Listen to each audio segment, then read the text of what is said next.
सुखदेव बाबा ने थोड़ी परीक्षित की परीक्षा लिया कि अभी तक जो सुन रहे थे कथा ये वो तो हाथ पांव थे केवल भागवत के, अब नंबर हार्ट का आ गया है, प्राण का नंबर आ गया है, तो देखें ये सुन रहा है कि खाली बैठा है। थोड़ी जांच किया कि राजन आज कथा का चौथा दिन है और 4 दिन से तुम कंटिन्यू एक आसन से बैठे हो, ना उठे हो, ना पानी पिए हो, ना चाय पिए हो। आपको मालूम है वो कथा जो हो रही थी ना वहां पर सुखताल में, वो कथा 3 से 7 नहीं थी, वो कथा सुबह 6 से लेके और सुबह 6 तक, शाम 6 नहीं, सुबह से 6 से लेके सुबह 6 तक और फिर सुबह 6 से लेके फिर सुबह 6 तक कंटिन्यू कथा चले थे, कंटिन्यू 24 आवर पर डे। इतना समर्पित भाव था दोनों का। वो रमा था कथा कहने में, वो रमे थे सुनने में। न चाय, न पानी, न घर, न परिवार, कुछ याद नहीं था किसी को। डूब गए थे दोनों प्राणी इस कथा में। कथा कहते कहते वक्ता डूब गया था और कथा सुनते सुनते श्रोता डूब गया था। तब कथा का फल आता है। कथा का फल पाने के सब सिद्धांत देखिए। तो थोड़ी जांच किया, राजन 4 दिन से तुम बैठे हो कासन से, न चाय पिए हो, न पानी पिए हो, न पैर सीधे किए हो, न कुछ मल मूत्र का त्याग किए हो। ऐसा करूं मैं 1 घंटे का इंटरवल कर दूं कथा में, 1 घंटे केवल बस। तुम जाओ चाय पियो, आलू उलू खा लो, कुट्टू की पूड़ी खा लो सिंघाड़ा वाली, आके बैठो, कुछ मल मूत्र का आभास हो रहा हो तो उसको त्याग लो। और जो इंटरवल का रखा प्रपोजल कि मैं 1 घंटा कथा रोक दूं, जाओ तुम थोड़ा चाय पियो। परीक्षित जी एकदम पूरा सन्न रह गए, रो पड़े। गुरुजी 1 घंटा नहीं, 1 सेकंड का इंटरवल नहीं चाहिए हमको। आपके मुंह से जो झरना बह रहा है ना, अमृत का झरना, इसको पी के मैं पूरा तृप्त हूं। न मुझे भूख है, न मुझे प्यास है, न मुझे थकान है। बस आपके मुंह से जो अमृत की धारा बह रही है, पूरा छका हुआ हूं इसी में। एक सेकंड का इंटरवल नहीं चाहिए गुरुजी, बस कंटिन्यू कंटिन्यू। और जब ऐसा लगाव देखा कथा के प्रति, ऐसा समर्पण भाव देखा, तो सुखदेव जी गदगद हो गए। वाह, ऐसा श्रोता फल पाता है। एक ही कथा उसको बेड़ा पार कर देती। एक कथा पर्याप्त है, एक कथा। और हम लोग जो अभी 1 घंटा रगड़ते ना, 1 घंटा खाली, अगर 8 बजा दें आज 8, तो कई लोग अभी मुंह ठेकना शुरू कर देंगे। बोलते जाए रहा, बोलते जाए रहा। हाँ, घड़ी दिखते नहीं बाबा, बोले बीमारी है काई के। 1 घंटा खाली एक्स्ट्रा कर दें तभी कई लोग चिढ़ जाएंगे मुझसे, आप में से।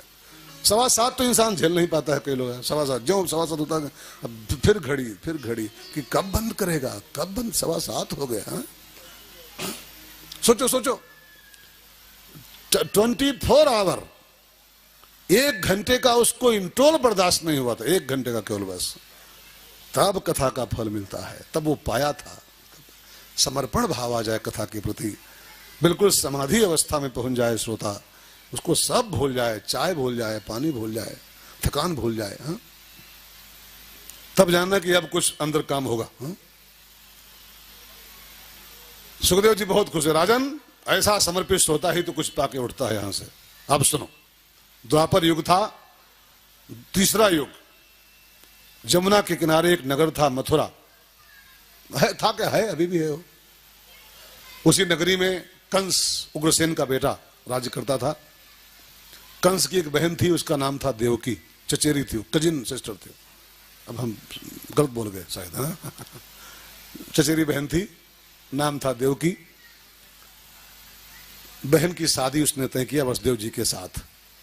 और जब विदाई की बेला आई, देवकी वसुदेव रथ पर बैठे, विदाई का रथ सारथी हाँकता हुआ, और जब चलने को तैयार हुआ, कंस भागा, हे सारथी हटो यहां से, हमारी बहन बहनोई की विदाई हो रही है, हमारी बहन हमको छोड़ के जा रही है, सारथी नहीं बैठेगा आज, अपनी बहन का ड्राइवर मैं खुद बनूंगा, आज मैं इसका रथ हाँकूंगा।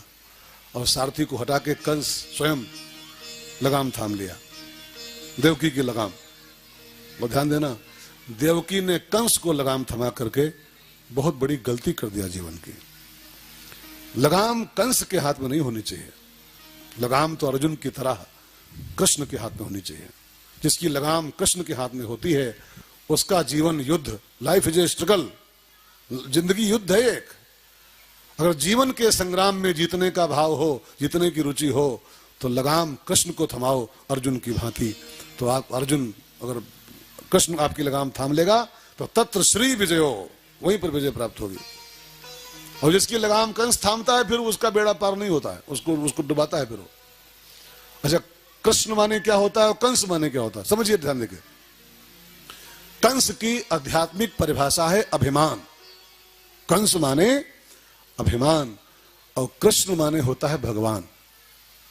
कंस अभिमान का प्रतीक है और कृष्ण भगवान का प्रतीक है। जिसके जीवन रूपी रथ की लगाम अभिमान के हाथ में आ जाती है, ईगो उसका संचालन करता है। ईगो, अपने अपने जीवन को चेक करो, कहीं आपकी लगाम तो इस मैं के हाथ में नहीं, कंस के हाथ में नहीं। कई लोगों को उनका ईगो ही डायरेक्ट कर रहा है, ईगो उसको गाइड कर रहा है। हमारा अहंकार जो प्रेरणा देता है, जैसा जैसा जीवन मोड़ता है उधर हम चल पड़ते हैं। और कभी कहते हैं हमारा भी कुछ तो वो है, हमारा तो कुछ वो है, और जो हमारा भी कुछ वो है उसको लेके जो जीवन जी रहा है उसकी लगाम कंस के हाथ में है, उसका संचालन कंस ही कर रहा है। अरे उसके हाथ में दे दो यार, ठाकुर के हाथ में। गाड़ी पार करना चाहते हो तो जीवन का मैंने सौंप दिया, सब भार तुम्हारे हाथों में। जीवन का मैंने सौंप दिया, सब भार तुम्हारे हाथों में। उद्धार पतन अब मेरा है, उद्धार पतन अब मेरा है। सरकार तुम्हारे हाथों में। उद्धार पतन अब मेरा है, सरकार तुम्हारे हाथों में। तो लगाम कृष्ण के हाथ में होनी चाहिए। अब कोई पूछ सकता है कि कृष्ण मिलेंगे कहां? लगाम कृष्ण के हाथ में दें, लेकिन कृष्ण भी हैं कहां? द्वापर में तो मान लो थे वो, तो अर्जुन ने उनको थमा दिया था लगाम, लेकिन अभी कृष्ण है कहां? तो किसको थमाए लगाम? तो रामायण में तुलसी बाबा ने एक सारथी घोषित किया है, तीसरा सारथी। भाई द्वापर में तो अलेबुल था कन्हैया, तो अर्जुन उसको थमा दिए थे, ठीक है ना। लेकिन इस समय तो कृष्ण अब है नहीं, तो किसको लगाम थमाई जाए? तो भगवान तुलसी बाबा ने रामचरितमानस के उत्तरकांड में एक सारथी घोषित किया है, कृष्ण नहीं तो कृष्ण के भजन को लगाम थमा दो। रामायण में गोस्वामी जी कहते हैं, ईश भजन सारथी सुजाना, ईश भजन सारथी सुजाना। निरति चर्म संतोष कृपाना। ईश भजन सारथी सुजाना, ईश भजन सारथी सुजाना। अगर ईश्वर उपलब्ध नहीं है आजकल, मान लो नहीं मिलेगा, कृष्ण अर्जुन को मिल गया था तो थमा दिया था उसने, आप कहां ढूंढे पाओगे? इस समय है ही नहीं, वो जा चुका है दुनिया से। तो फिर किसको लगाम थमाई जाए? तो गोस्वामी जी कहते अगर ईश नहीं है तो ईश भजन को सारथी बनाओ, और वो जैसा आपको डायरेक्ट करे वैसा जीवन जियो, तो आपका बेड़ा पार हो जाएगा, पद निर्माण हो जाएगा आपका। तो लगाम कंस ने थाम लिया देवकी की, और रथ हाँकता बस नगर के बाहर निकला ही था, मथुरा की सीमाओं पर पहुंचा था, आकाशवाणी हुई, मूर्ख, जिस देवकी को इतने प्यार से विदा कर रहा है तू, इसी का जो 8वां गर्भ होगा, अस्याह त्वाम अष्टमो गर्भो, बालक बालिका का वहां जिक्र नहीं जी, अष्टमो गर्भो, हंता त्वाम, वो तेरा हंता होगा। हंता माने हाँ, मारने वाला होगा, 8वां गर्भ। इतना सुनते ही कंस ने देवकी की बाल पकड़े, रथ के नीचे उसको उठा के फेंका, तलवार खींची। देवकी, तू मेरे काल को पैदा करे, उसके पहले मैं तेरा काल बन जाऊंगा। ना रहेगा बांस और ना बजेगी बांसुरी। तू मेरे काल को जने, तू मेरे काल की मां बने, उसके पहले मैं तेरा काल बन जाऊंगा। और तलवार लेके कंस झपटा, वसुदेव जी बीच में आ गए, भैया आकाशवाणी ने कहा है इसका लाल तुम्हारा काल है, ये तो नहीं है ना, ऐसा करो तुम इसको छोड़ दो, मैं वचन कर देता हूं कि मैं देवकी के द्वारा होने वाला हर लाल नंबर 8 तक तुम्हारे हवाले कर दूंगा। अब 8 के बाद होंगे देखा जाएगा, तुम्हें खतरा 8वें से है, 8वां तुम्हारे हवाले। स्टाम्प पेपर पर सत्य वचन दे दिया, लाल तुम्हारे हवाले कर दूंगा, 8वां लाल। और 8वां क्या, नंबर 8 तक सब। वसुदेव जी को छोड़ दिया गया कंस के द्वारा। दोनों प्राणी घर आए। वसुदेव देव की गृहस्थ जीवन का शुभारंभ हुआ और पहला बच्चा जन्म लिया। वादा था तो वसुदेव जी उस बच्चे को लेकर कंस के दरबार में आए, गोदी में दिया, भैया ये बच्चा हुआ है पहला, वचन दिए थे, लो जो जो चाहो करो। तो कंस के अंदर एक वैचारिक क्रांति हुई, एक थिंक क्रांति, वैचारिक क्रांति कि आकाशवाणी ने अष्टम लाल कहा था, ये प्रथम फर्स्ट है, ये इससे हमारी जब मौत है नहीं तो इसको फालतू क्यों मारूं। और उसने वो बच्चा वापस कर दिया। जब वापस किया, देवकी वसुदेव बच्चा वापस पा गए, नाच उठे। लेकिन देवताओं को टेंशन हो गया, अगर कंस ऐसे दयालु हो जाएगा ना, बच्चा छोड़ना शुरू कर देगा, तो भगवान का अवतार फिर तो 9 बजे होगा। 7:20 तो झूठे बोला गया, फिर 9 बजे भगवान आएंगे। अब ऐसा दयालु हो जाएगा तो फिर घड़ा नहीं भरेगा इसका, तो भगवान और लेट करेंगे। हो सकता है कि 8 बज जाए, हो सकता है 9 बज जाए। तो देवताओं ने नारद जी को भेजा, जाओ और कुछ ऐसा उल्टी पट्टी पढ़ाओ कि देवकी के हर बच्चे को मारे कंस, घड़ा उसका भरे, तब भगवान जल्दी आएंगे। आप जानते हैं क्या हुआ? नारद जी कंस के दरबार में हाजिर हुए, एक 8 पंखुड़ी का कमल का फूल लेकर के, और कहा, महाराज कंस, इस कमल में कितनी पंखुड़ियां हैं? इस फूल में? कहा 8 है महाराज जी, 8। कहा आप गिनो कि पहली कौन, 8वीं कौन, गिन के बताओ, फर्स्ट कौन, 8th कौन? तो कंस ने रखी अंगुली, गोल गोल होते हैं, अंगुली रखी, फर्स्ट, सेकंड, थर्ड, फोर्थ, ये 8वीं है। तो बाबा ने फूल घुमाया और कहा जरा अब यहां से गिनो, यहां से गिनो। तो फिर वो जो पहली थी वो 8वीं हो गई, 8वीं पहली हो गई। घुमा घुमा के ऐसा गिनाया, कहा ये 8वीं है कि ये पहली है, ये पहली है कि ये 8वीं है, और ऐसा घुमा घुमा गिनाया कि कंस की खोपड़ी नाच गई संग में। तो कहा, नारद जी ने कहा, महाराज जैसे इस कमल के फूल की हर पंखुड़ी पहली है, जहां उंगली धर दो पहली, जहां शुरू कर दो, और जहां खत्म 8वीं, अगर यहां शुरू कर दो तो ये 8वीं। जैसे इस पंखुड़ी की, इस कमल की हर पंखुड़ी फर्स्ट है और हर पंखुड़ी 8th है, ऐसे देवकी का पता नहीं कौन सा बच्चा फर्स्ट होगा और पता नहीं कौन सा 8th होगा। इसलिए तुमने इस बच्चे को छोड़ के अच्छा नहीं किया है, खतरा है, पता नहीं कौन सा 8वां हो। अब कंस उस फूल के साथ ऐसा नाच गया, उसकी अक्ल नाच गई। उसने कहा, महाराज जी मैं सब समझ गया, मैं बिल्कुल रिस्क नहीं लूंगा, रिस्क नहीं लूंगा मैं, पता नहीं कौन सा 8वां हो, पता नहीं कौन सा पहला हो। दूत भेजा, जाओ और वसुदेव जी से कहो बच्चे को लेके तुरंत हाजिर हो, मैंने जो गलती किया उसको मैं ठीक कर लूं। वसुदेव जी लेके बालक आए, कंस ने टांग पकड़ी बच्चे की और उसको उठा के पटका, बच्चा फूट गया। दूसरा, तीसरा, चौथा, 5वां, 6ठा, 6 बच्चे मार दिए कंस ने। 7वें गर्भ में शेषनाग जी आए बलदाऊ के रूप में, बलराम भैया के रूप में। भगवान ने योग माया को भेज के उसको खिंचवा लिया, उस गर्भ को, और खींच के उसको वसुदेव जी की जो पहली पत्नी थी, देवकी उसकी दूसरी थी, तो उसकी पहली पत्नी का नाम था रोहिणी, वसुदेव जी की। तो देवकी का गर्भ खींच करके उसको रोहिणी में ट्रांसप्लांट कर दिया गया। होता है, अभी भी होता है, वो जो पर्सनली बच्चे हैं वो सब ऐसे तो होता है, कहीं अंडा बना, कहीं बच्चा बना, उसको निकाल के वहां धर दिया गया। किडनी ट्रांसप्लांट होती है, किडनी इसकी नोची गई, उसकी धर दी गई, इसकी काटी, उसकी धर दी गई। तो जब आजकल ये सब हो सकता है डॉक्टरी में, तो पहले तो बहुत विज्ञान आगे था। तो रोहिणी का गर्भ, देवकी का 7वां गर्भ निकाल करके उसको रोहिणी में ट्रांसप्लांट कर दिया गया। अब देवकी खाली हो गई और रोहिणी गर्भवती हो गई, वसुदेव जी की पहली बीवी।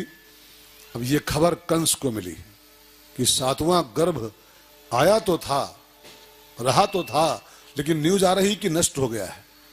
तो कंस को लगा कि खतरा है, मान लो नंबर 7 जो हुआ, लेकिन अब तो नंबर 8, और नंबर 8 रिस्क है मेरे लिए, तो इस बार मैं चूकूंगा नहीं, क्या पता इसको भी कहीं गायब कर दें। तो कंस वसुदेव देवकी को पकड़वा लिया कि 7वां बच्चा गायब हुआ है कि नष्ट हुआ है, क्या भरोसा है इसका, कह तो रहे हो नष्ट हुआ है, लेकिन क्या पता गायब किए हो उसको तुम लोग। तो मान लो नंबर 7 तक गनीमत थी, नंबर 8 मेरा काल है, वो चलो कारागार में, 8वें का जन्म मेरे जेल में कराओ। और दोनों प्राणियों को, निरपराध प्राणियों को, कोई दोष नहीं था उनका, ला के जेल में ठूस दिया गया। और दोनों प्राणी जब जेल में डाले गए, तो जेल का भी लोगों को लाभ लेना चाहिए। मान लो अगर जेल हो भी जाए किसी को, मान लो हो जाए, दोष न किए हो तब भी हो जाए। महात्मा गांधी कौन दोष किए थे? लोकमान्य तिलक कौन सा दोष किए थे? ये सब जेल में पड़े रहे, वर्षों बरस तक जेल में रहे, है ना। लेकिन इन सब लोगों ने उस जेल का भी फायदा उठाया। हमारे खाली अपना सिर नहीं पीट रहे हैं कि हाय जेल हाय जेल। लोकमान्य तिलक की हिस्ट्री पढ़िए आप, जेल में रहते उन्होंने गीता पर भाष्य लिखा था। 2-4 महीने जेल में रहे, वहीं गीता का अध्ययन किया और गीता पर एक टीका लिखकर, लोकमान्य टीका पढ़िए आप, और जेल में लिखी गई थी। तो कभी कभी इंसान को जो घटना, जो सिचुएशन प्राप्त हो उसका सही प्रयोग करे तो वो सिचुएशन वो धन्य हो जाएगी, आपकी कृतार्थ हो जाएगी।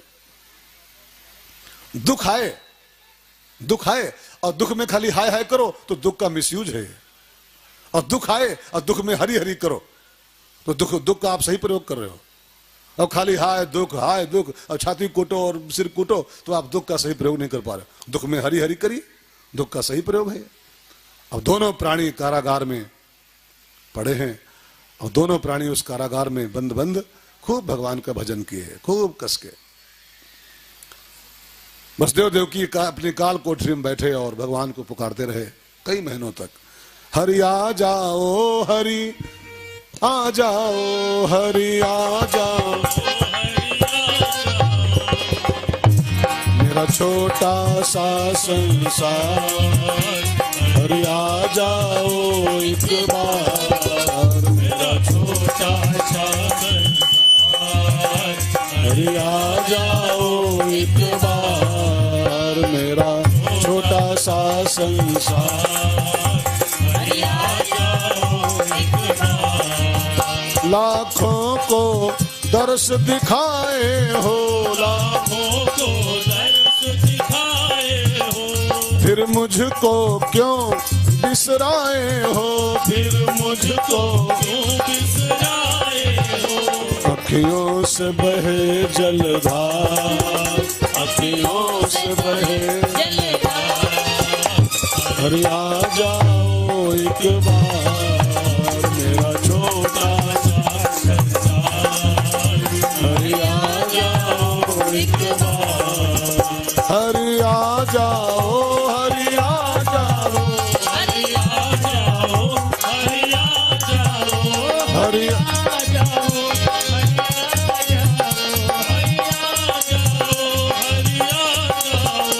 ये दुखिया करे पुकार, ये दुखिया करे पुकार, हरि आ जाओ एक बार, मेरा छोटा सा संसार, हरि आ जाओ एक बार। और उन दोनों निर्बल प्राणियों की पुकार जो हथकड़ी बेड़ी में जकड़े हुए थे, काल कोठरी में बंद थे, भगवान तक पहुंच गई और भगवान 8वें गर्भ के रूप में देवकी के उदर में वास किए।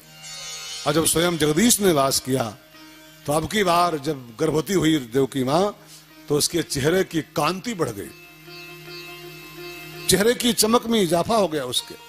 कंस को न्यूज मिली 8वां गर्भ धारण हुआ है तो कंस ने फटाफट सिक्योरिटी गार्डों की संख्या बढ़ा दिया। 50 थे तो उनको 150 कर दिया और सीसी कैमरे भी लगवा दिए। कंपनी फोन किया सीसी कैमरे लगवाओ सब चारों तरफ से, लगा के सीसी कैमरे और बोर्ड भी लगवा दिया, आप कैमरे की नजर में हैं, लिखवा भी दिया जहां तहां, गड़बड़ मत करिए, कैमरे की नजर में आप हैं। और फिर समय बीतना शुरू हुआ, भादों मास, भादों का महीना आया। भादों माने क्या होता है? भगवान भादों में आए थे। भादों मीन्स, भादों एक मंथ का नाम है, लेकिन भादों खाली मंथ नहीं है जी। घड़ी गिरी था। भगवान को पाना है, नहीं पाना है, नहीं पाना तो ठीक है। अगर भगवान को पाना है तो आपको भगवान को पाने के पहले भादों लाना पड़ेगा। जो भादों ले आए अपने जीवन में उसके भगवान आ जाएंगे। भादों कैसे आएगा और भादों माने क्या होता है, तो समझिए इसके विज्ञान को।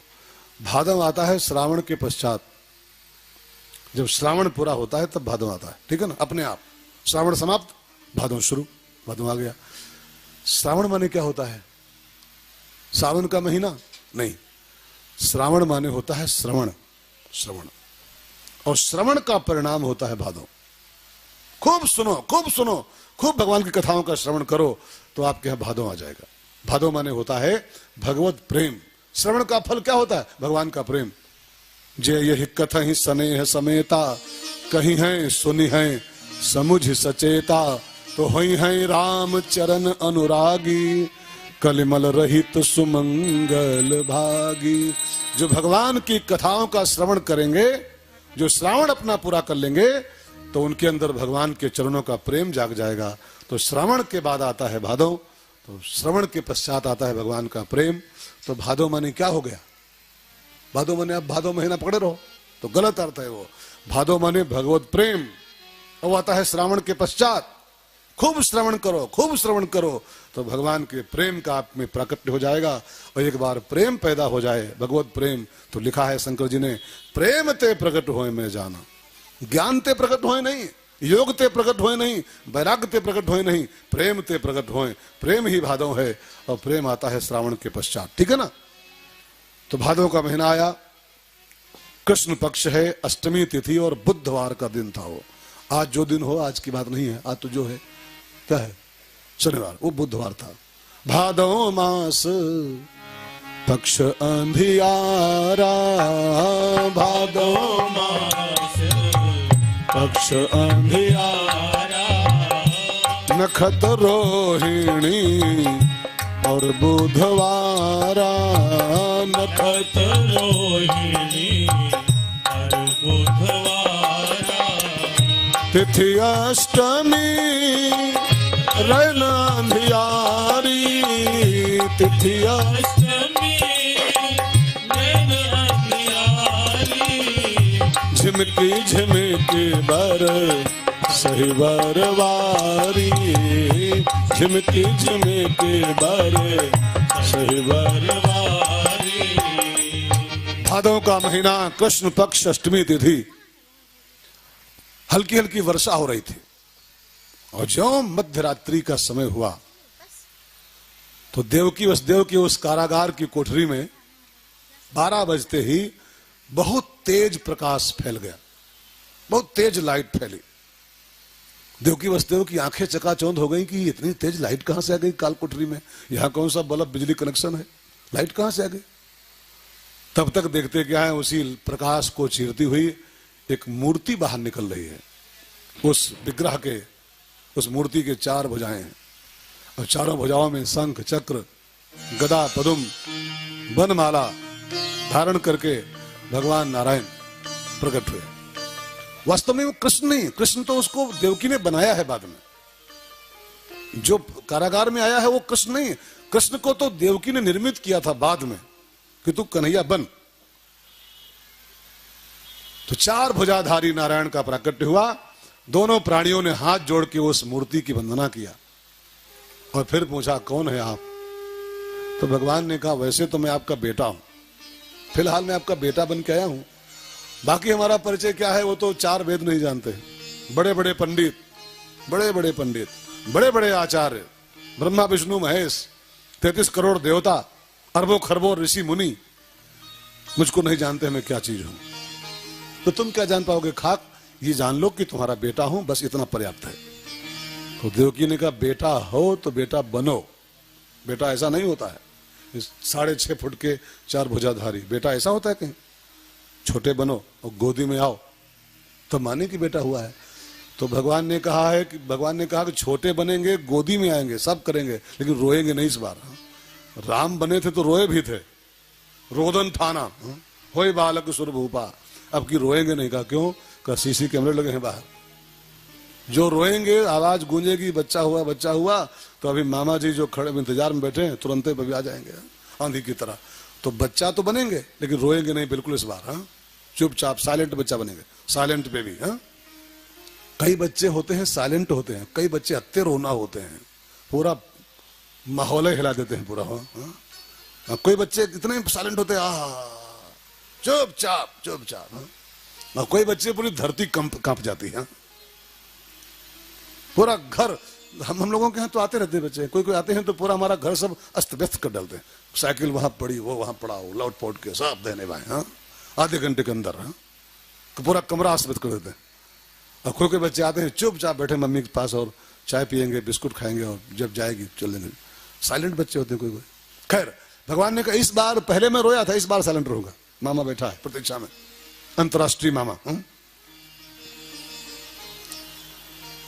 लेकिन एक काम और करना आपको, मैं जब छोटा बन जाऊं मुझे सूप में रखना, और गोकुल गांव में नंद बाबा के यहाँ मेरी माया ने कन्या रूप में अवतार लिया है, उसको यहाँ ले आना है और हमको वहां छोड़ देना है। 11 साल मुझे लीलाएं कुछ वहां करनी है ब्रज में। 11 साल में आपसे अलग रहूंगा, कुछ लोगों को वहां ठीक ठाक करना है ब्रज में। फिर मैं 11 साल का होते होते आपके पास आ जाऊंगा, हमेशा आपके साथ रहूंगा। फिर 11 साल आपको हमारा त्याग करना ही पड़ेगा। मैं जो छोटा बनूं खुशी मत बनाइएगा, चुपचाप लेके गोकुल पहुंचेगा। तो वसुदेव जी ने कहा, यार कभी सोचो ठाकुर जी मैं कितने प्रॉब्लम में हूं भाई साहब। हथकड़ी बेड़ी पड़ी है, गेट बंद है, अलीगढ़ का ताला पड़ा है, सीसी कैमरे लगे हैं, द्वारपाल सब खड़े हैं, और फिर जब गोकुल जाना है तो जमुना बीच में पड़ेगी। जमुना भादों महीना पूरी फुल होगी, नाव है नहीं, पुल है नहीं, रात का 1 बजा है। ये हथकड़ी बेड़ी, ये गेट और ये द्वारपाल में इतनी प्रॉब्लम है, कैसे जाऊंगा गोकुल में। और यार तुम तो करतुम हो, जो चाहो कर सकते हो, तो ऐसा करो तुम गोकुल पहुंच जाओ, वहां से लड़की भेज दो, हमको ये इतनी प्रॉब्लम कैसे हम क्रॉस कर पाएंगे। तो भगवान ने कहा, मैं इसी कथा के माध्यम से समाज को एक मैसेज देना चाहता हूं, कितनी भी प्रॉब्लम हो, बस एक बार हमको कोई सिर पर धारण कर ले, उसकी समस्याओं की हथकड़ी बेड़ी में कैसे काट डालता हूं, ये मैं समाज को दिखाना चाहता हूं इसी बहाने। तुम उठा के रखो तो हमें देखो प्रॉब्लम आपकी कैसे हल होती। बस ने ज्यों भगवान को सूप में रख के उठाया और सिर पर रखा, हथकड़ी बेड़ी सब खट खट नीचे हो गई, गेट टूट गए, ताले, द्वारपालों को निद्रा आ गई, सीसी कैमरे सब ब्लॉक हो गए, बंद हो गए, सबकी बैटरी लो हो गई, सब बंद कैमरे। जमुना रास्ता दे दी भगवान को, वसुदेव जी को, इतना पानी रह गया गांठ गांठ भर तक केवल। और वसुदेव जी सारी समस्याओं को पार करते हुए पहुंच गए गोकुल। अब क्या कहना है मुझको इस कथा के थ्रू, मैं क्या कथा कह रही है साहब, अगर आप अपने जीवन की यात्रा प्रॉब्लम मुक्त यात्रा करना चाहते हो, प्रॉब्लम मुक्त, तो अपने सिर पर भगवान को धारण करके तब आगे बढ़ो। और भगवान को संग लेके चलोगे तो आपके जीवन की अनंत समस्याएं जो हैं, जो आपको घेरे पड़ी हैं, सब भगवान सॉल्व कर देंगे और आप बिल्कुल निर्विघ्न रूप से जहां आपको पहुंचना है पहुंच जाओगे, जो आपकी मंजिल है जीवन की। अब भगवान पहुंचे वसुदेव के साथ गोकुल। रात का 1 बजा है, 1:30, मैया सो रही है, कन्या लेटी हुई है बगल में। भगवान को उतारा, मैया के बगल में सुला दिया, कन्या उठाई, सूप में रखा और उसको लेके पहुंचे कारागार में। और जो अंदर इन हुए कारागार में, गेट फिर बंद, ताला लॉक हो गया। अपने रूम में आए, हथकड़ी बेड़ी फिर लग गई। अब देखो, भगवान को उठाए थे तो खुल गए थे, और माया को उठा लाए तो बंध गए फिर से। इसका मतलब क्या है कि भगवान का संबंध बंधन खोलता है, लेकिन माया का संबंध तो बंधन करता है। माया को उठाओगे ऐसे बंध जाओगे, और भगवान को उठाओगे तो खुल जाओगे। कितना खुला खुला संकेत कथाओं का मिल रहा है, लेकिन फिर भी हम माया को ही ढोए जा रहे हैं, माया को ढोए जा रहे हैं। माया को ढोओगे तो बंधे रहोगे, ऐसे खुल नहीं सकते हो। खुलना है तो फिर भगवान को उठाना पड़ेगा, भगवान के साथ संबंध स्थापित करना पड़ेगा। अब कन्या रोई, उसके रोने की आवाज गूंजी, द्वारपाल जागे, कंस को खबर गई। कंस आंधी की बात भागता हुआ आया, देवकी मेरे काल को मेरे हवाले कर। देवकी रोती रही, भैया आपकी बिटिया है, लड़की हुई है, कहा यार इसके पीछे पड़े हो, कन्या है। तो कंस एक बार लगा कन्या कैसे हुई, कंस को लगा जब अष्टम लाल कहा था तो लाली कन्या, लेकिन उसको लगा नहीं, मुझे याद है ठीक से, उसने कहा था अष्टमो गर्भो, 8वां बच्चा, बच्चा बच्ची कुछ हो, 8वां गर्भ। देवकी रोती ही रह गई, बच्ची है करती रह गई, और कंस ने उसके गोदी से कन्या की टांग पकड़ के खींच लिया, उसको उठाया, उठा के पटके इसको। लेकिन वो माया किसी के हाथ आने वाली है क्या, वो कन्या हाथों से रपट गई, ऊपर जाके अष्टभुजी दुर्गा का रूप बनाया, शेर पर सवार हुई, कंस को फटकारती हुई बोली, मूर्ख, मुझको मारने की चेष्टा कर रहा है, तेरा काल गोकुल में पैदा हो गया। पहुंच गया गोकुल में, और वो कन्या वहां से उड़ी। और बनारस के बगल में एक जिला है मिर्जापुर, मिर्जापुर डिस्ट्रिक्ट में एक पर्वत है विंध्याचल पर्वत, और उसी विंध्याचल पहाड़ पर वो जाके प्रकट हो गई। विंध्यवासिनी के नाम से उसका वहां स्थापन हो गया। मिर्जापुर में जो देवी है ना, वो वही देवी है, अष्टभुजी देवी, योग माया का प्रतीक मानी गई है वो, जो कंस को धमकी दी थी, जो नंद के यहाँ पैदा हुई थी, ठीक है ना। अब तो कंस घबरा उठा कि मैंने इतना हत्या कर डाली, 6 भांजे मार दिए मैंने अपने, अब मेरा काल गोकुल पहुंच गया। अब वो तो प्लानिंग में लग गया कैसे मैं मुक्ति पाऊं अपने काल से। लेकिन नंद बाबा के यहाँ जब 4 बजा, अभी सब सो रहे थे, कोई जान नहीं पाया, सब सो रहे थे, भगवान आ गए। अब देखो, कई लोग कहते हैं कि जो जागत है सो पावत है, बोलते हैं ना, जागत है सो पावत है, लेकिन यार कोई सिस्टम भगवान के यहां स्थायी नहीं है। मैं अभी किताब पढ़ रहा था ओशो की लिखी हुई, उसमें ओशो ने कहा है भगवान माने टोटली असिस्टम, टोटली जो अव्यवस्था का नाम परमात्मा है, शुद्ध अव्यवस्था। भगवान का कोई काम सिस्टम में नहीं होता। अब अगर सिस्टम में होता वो उसके नियम होते सब पक्के, तो सारे शास्त्र कहते हैं उत्तिष्ठ जागृत प्राप्य, जागत है सो पावत है। लेकिन यहां देखो पूरा घर सो रहा है, मैया भी सो रही थी और भगवान घर बैठे, सोते सोते घर आ गए, सोते सोते आ गए, है ना। जो सोवत है सो पावत है, टोटली अव्यवस्था का नाम परमात्मा है, टोटली अव्यवस्था का नाम। कई लोग कहते हैं कि जो खूब सावधान रहेगा उसी की माया दूर हो पाएगी। यहां देखो माया दूर हो गई, मैया सोती रह गई, सोते सोते माया गई जीवन से, तो भगवान आ गए। माया को दूर करना इतना आसान है क्या? कई योगी जिंदगी महीनों वर्षों जागते हैं और तब भी माया दूर नहीं हो पाती है। मैया सोती रही, माया चली गई तो ठाकुर जीवन में आ गए। इसलिए ओशो ने कहा होगा टोटल अव्यवस्था का नाम ईश्वर है, शुद्ध अव्यवस्था का नाम, व्यवस्था नहीं, टोटल अनसिस्टम। कन्या वहां चली गई, विंध्यवासिनी बन गई। और इधर जब 4 बजा सवेरे का, तो मैया जब जागी 4 बजे, तो देखती क्या है कि कल बिटिया हुई थी, कल जो हुई थी बिटिया थी।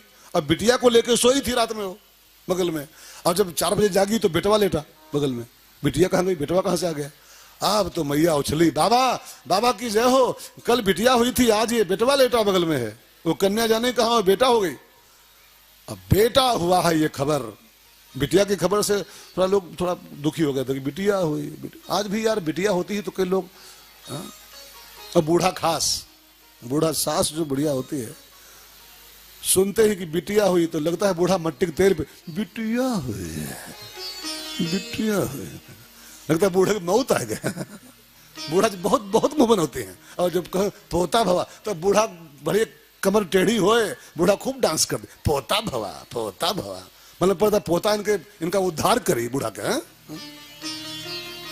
अरे पोता पोती में क्या फर्क है जी, क्या फर्क है?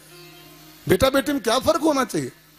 बेटी हो तब भी। अब मैं तो कहूं, मानना मेरी बात, आपके घर में बेटा हो तो लड्डू बांटना 5 किलो, लेकिन भगवान की दया से अगर बेटी घर में तुम्हारे हो तो लड्डू बांटना 35 किलो, 35 किलो, क्योंकि सात भगवान की विभूतियां एक कन्या के साथ पैदा होती हैं। धरती, क्षमा, ये सब भगवान की जो विभूतियां लिखी हैं, एक लड़की के साथ भगवान के 7 अंश